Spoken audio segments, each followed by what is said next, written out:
Keke la keke, nongenankomo uyayidla inyama, nongenabhaskithi uyangena emakethe. Sizala abantu kodwa sesiqoma inyamazana. Ntombi wena uyilanhlobo inobuhle obuconsayo. Yazi ubuhle bakho ndingabuchaza ndiphinde ndibulinganise ngoba akekho ofana nawe. Wena uhlukile ndiziva ndiyinyosi ngoba wena ufana nobuzi. Ndicela undivumele ndithaphule uthando apha kuwe.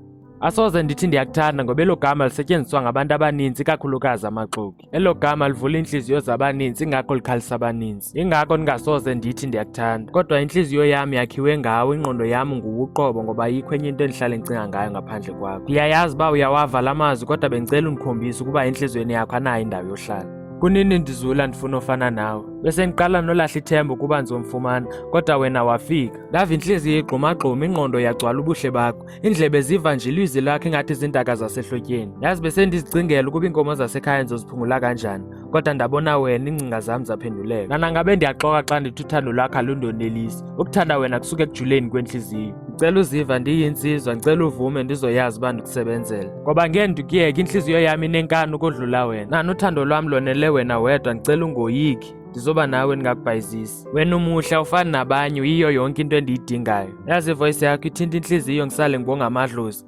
Unesmayile esihle ngathi yingilosi.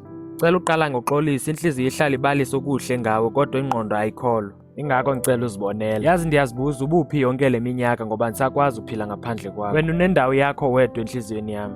Yazi andisakwazi nokubheka emehlweni ngoba ingathi wonke la mazwi endiwatshoyo alityala ebusweni bakho obuhle. Kodwa noba lilo asoze ndiyeke ukuthanda. Nanamna ndisisigebengu ndizothatha intliziyo yakho. Sobe ngicela undivalele ngaphakathi entliziyweni yakho ngoba zininzi izinto endifuna uzenza nawe. Andifuni impendulo ezininzi kodwa u-ewe angayijabulisa intliziyo yakho. Ndizothatha uthando lwakho kodwa sondidlale ngalo. Ndinengqondo eyanele ukugcina ubuhle bakho. Yazi wena udumisa intliziyo kwezulu, ingakho impumelelo yami kuwe ngoba ngishoda ngawe akukho kunye engingakudinga. Yazi umuhle ufasa iphondo, intliziyo yami ikukhethile. Bese ngicela uhlale uyazi ukuba kusukela namhlanje intliziyo yami ikukhethile. Wena ungowami futhi andikusheri namntu, futhi ndizosebenza ngokwanele ukuze wena uhlale entliziyweni yami. Ndikuthandile futhi yonke into ngawe iyandichaza. Ndizohlale ndikonwabise.